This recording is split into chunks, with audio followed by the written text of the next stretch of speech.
10 awesome people that trolled the media. The Berlin Boys. A group of filmmakers decided that the best way to promote their upcoming indie film was to create a media storm. They contacted the DPA, which is the German equivalent of the Associated Press, posing as reporters, claiming that a German rap duo called the Berlin Boys was launching a suicide attack on US soil in a town called Blue Water, California. The filmmakers created fake sites for Blue Water, the Berlin Boys, and the local law enforcement. So when the DPA called to confirm the sources, the phone numbers went straight to actors in Berlin who confirmed their story, thus creating a massive media storm. Megan Jasper. In the early 1990s, the New York Times was trying to figure out what was going on in the minds of young teenagers. As a way to reach the current generation, Rick Marin interviewed a teen, later known as Megan Jasper, who supplied a short dictionary of current slang words. The article was published in November of 1992, and unfortunately for Marin and the New York Times, the list was bogus. However, it took over a year for the newspaper to realize it had been fooled, and even forced critics to apologize to them for saying that the article was misleading. German chocolate. Dr. Johannes Bohannon was fed up with the way the media published bad scientific studies and set out to even the score and prove how unreliable they were.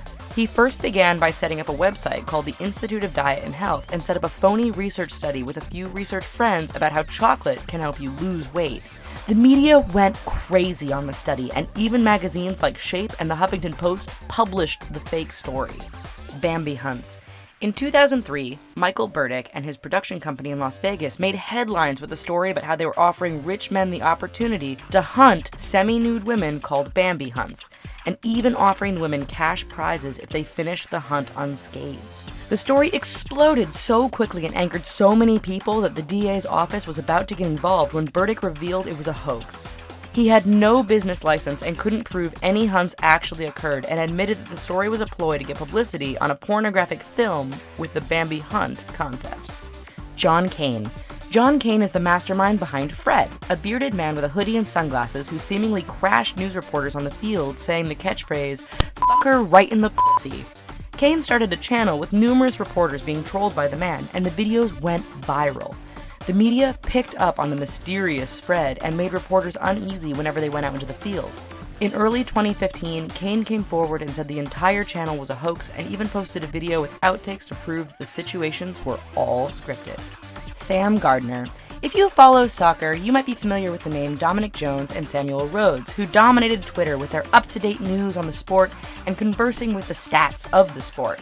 However, these two people actually don't even exist, and they were both just a 15-year-old kid named Sam Gardner. He started the fake Twitter accounts after being frustrated that no one was listening to a teenager, despite being an authority in the sport. Gardner certainly proved his point about the media only paying attention to certain age groups. Jenkum. 4chan is responsible for this epic trolling that took place in 2007. A similar story in Zambia broke out in the late 90s by the New York Times, and gave the users of the website some inspiration to see how well they could pull off a similar stunt. Teens and users posing as teens were uploading videos of themselves getting high off raw sewage, which they called jankum. The media exploded in uproar as they warned parents of the signs that their child might be huffing poop.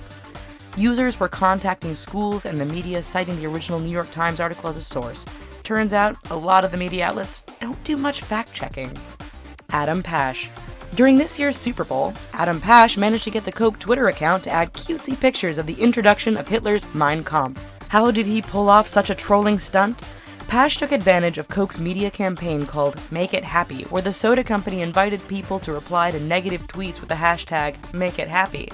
Then, an automatic algorithm would convert the tweets into an encoding system with positive pictures. Pash basically tricked Coke's Twitter bot. The company soon saw what was happening and stopped responding to the tweets. Jasmine Tridevil. Jasmine Tridevil has taken the media by storm this year with her story of getting a third breast for the purpose of making herself unattractive. However, she has gotten more attention of herself than ever before, with a television crew following her around to document her struggles, as well as going public about her life as a dominatrix. However, several people have accused the Tridevil of faking her story, but she still stands firm that her third breast is legitimate. Whether the breast is fake or not, she has definitely become media gold for magazines and tabloids.